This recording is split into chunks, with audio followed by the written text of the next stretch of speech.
I want to begin with all praises and glory given to Yahweh, Bahasham, Yahweh Shai. Double honors to the elders of Great Millstone, GMS. Salutations, props, honors to you brothers out there who labor in sincerity, diligence, and faith to the best of your ability in serving the Most High in this truth, which is through the sound doctrine given to us by our elders of GMS through the spirit of Yahweh, Bahasham, Yahweh Shai. So I want to go ahead and go into this third video within touching on reincarnation taught and revealed as a truth within the Holy Bible and the Holy Scriptures. So let's get started. I'm going to begin with the book of Psalms, the 104th chapter, and beginning down at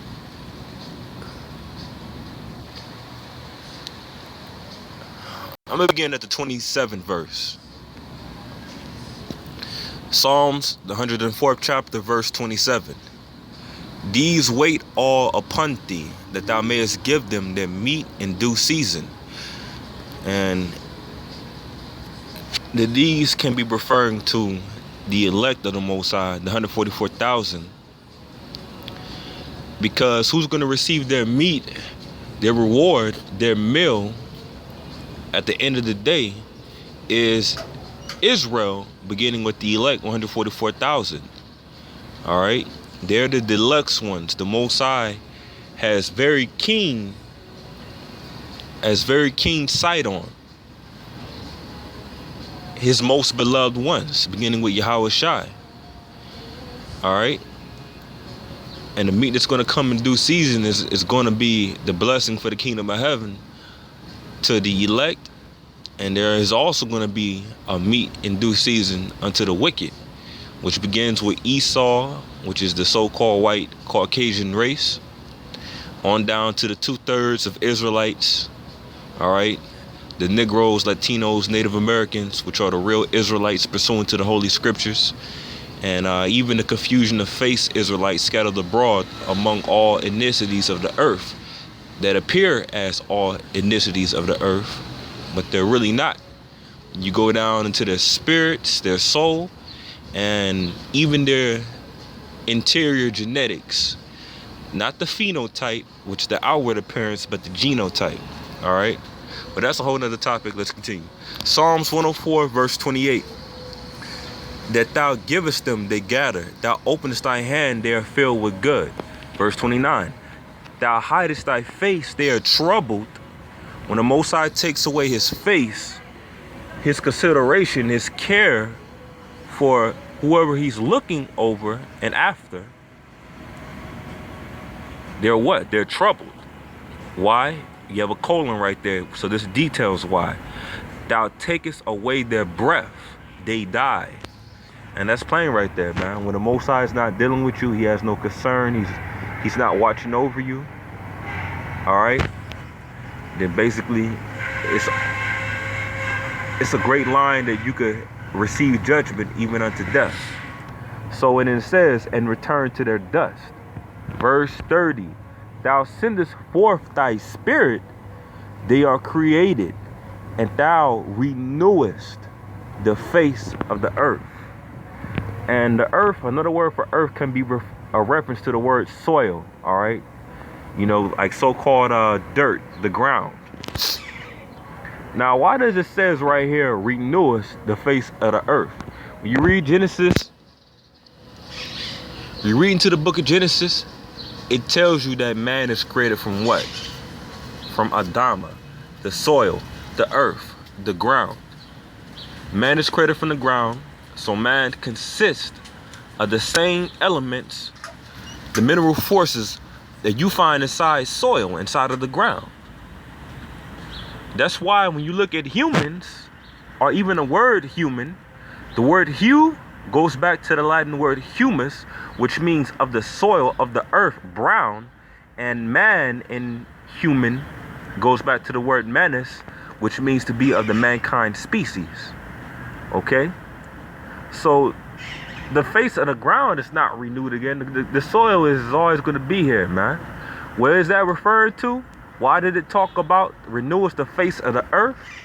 The face of the earth, the image of the earth, is basically upon humans. All right? Thou sendest forth thy spirit, they are created. All right? Thou renewest the face of the earth. They're recreated. They're brought back to life all over again. Reincarnation. Renewest. You look, the word new means like the first time, man. You know? So read means again. Again new for the first time. Being renewed. Being made all over again. That's what it simply means. You know why?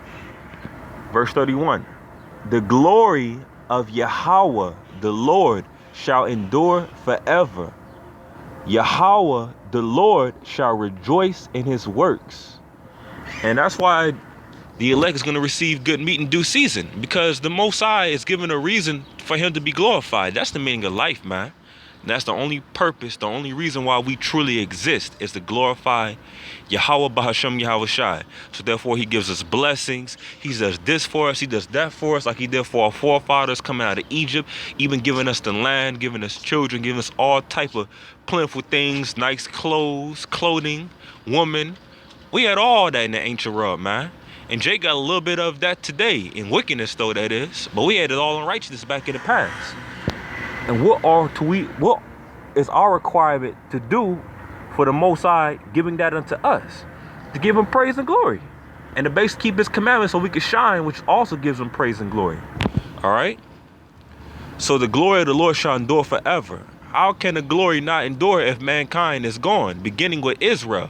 The glory is Israel. When you read into the book of Isaiah, the 40th chapter, all throughout the book of Isaiah, different books tell you that the servant of the Most High is Israel, and that is the Lord's glory. All right, we're the Most High's glory. So we're the glory of the Most High, and we're going to endure forever. That's what it's secretly saying, so to speak. That's what it's mysteriously, subtly, subliminally saying right here. Though a lot of people will read this and they won't get that this is talking about reincarnation right here, specifically for the 29th verse to the 31st verse. Okay?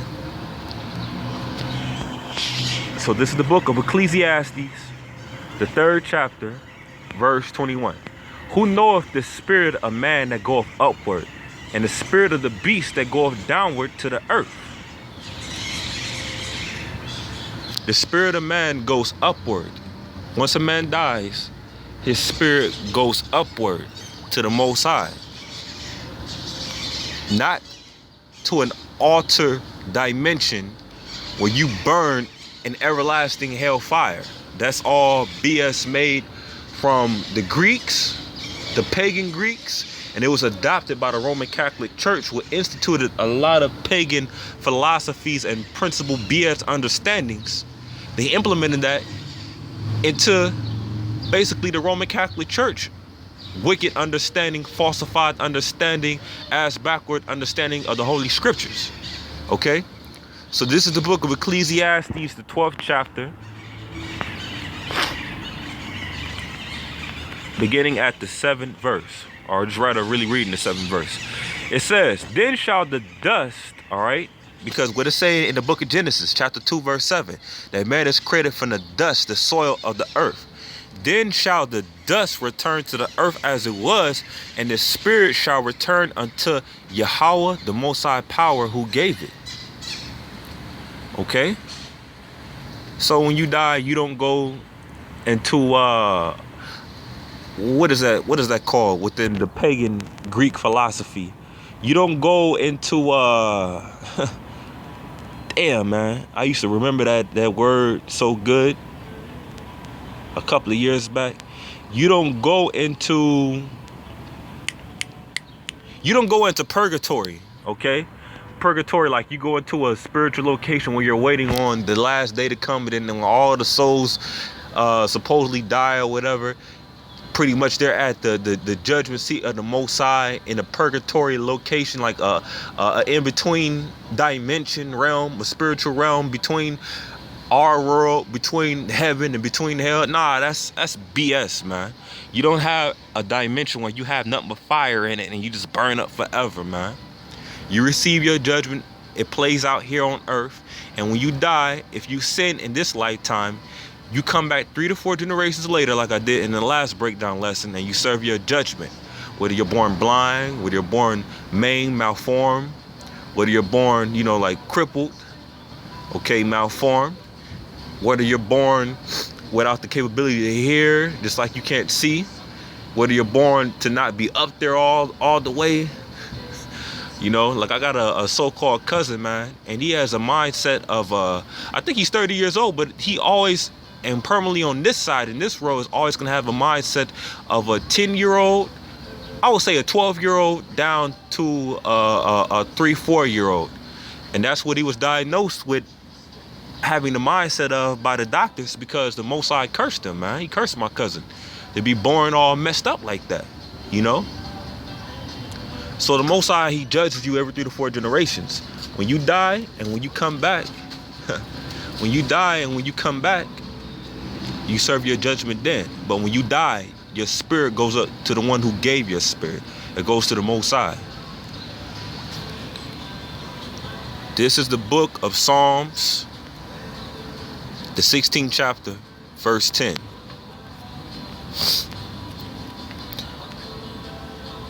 For thou wilt not leave my soul in hell, neither wilt thou suffer thine Holy One to see corruption.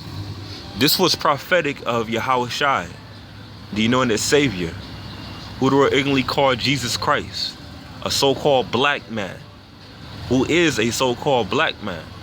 This was pretty much how, this is basically what the Most High did when he resurrected. He didn't leave Yahushua to be down here on earth, buried inside of that I think that's a sepulchre grave inside of the cave. He didn't leave him to be corrupt, leave his body to basically decompose and break down, and like the worms to dig and eat throughout his body. No, the Most High, pursuant to this prophecy, did not allow for him to see corruption. He did not allow for his soul to see corruption. All right. Let's go to the concordance real quick. And that word right there for soul is napash. And napash basically means the spirit and the body intermeshed, which results into being animated, into basically being alive. All right. But the word for hell right here is the Hebrew word sha'awal. And let's go to it real quick. The Hebrew word for sha'awal is underworld, grave, hell, pit, designation for the abode of the dead, place of no return, without praise of God, wicked sent there for punishment, which is bull. That's bull right there. That's BS. Not a place where the wicked is sent for the punishment. Righteous not abandoned to it, or the place of exile, of extreme degradation and sin. But basically, going back up to the first definition, which is the real definition, it says sha'awal, when you read it correctly in Hebrew, underworld, grave, hell, pit. So look at those two words, grave and pit. That's what the word hell simply means, man. It does not mean a realm where you burn up. It's filled with nothing but fire and you just burn up for eternity. It's a whole book in Psalms. It's a whole chapter in Psalms dedicated to the Most High having mercy forever. His mercy endure forever. So the Most High, he's not merciless. He wouldn't even do that to Esau. Esau is just going to get wiped out. The Most High is not going to put his creation to be burnt up forever, man. All right? For a duration of time, when the nukes and Armageddon blows up America, Babylon, you're going to have that hellfire here on the earth, but there is no dimension where there is hell, man. Okay? So the grave, the pit, being buried, that's what hell actually is. When you go into its true definition by the Hebrew word sha'awal. And so at that, I hope you brothers are edified. I'm going to go ahead and say shalom. And that's it for this lesson.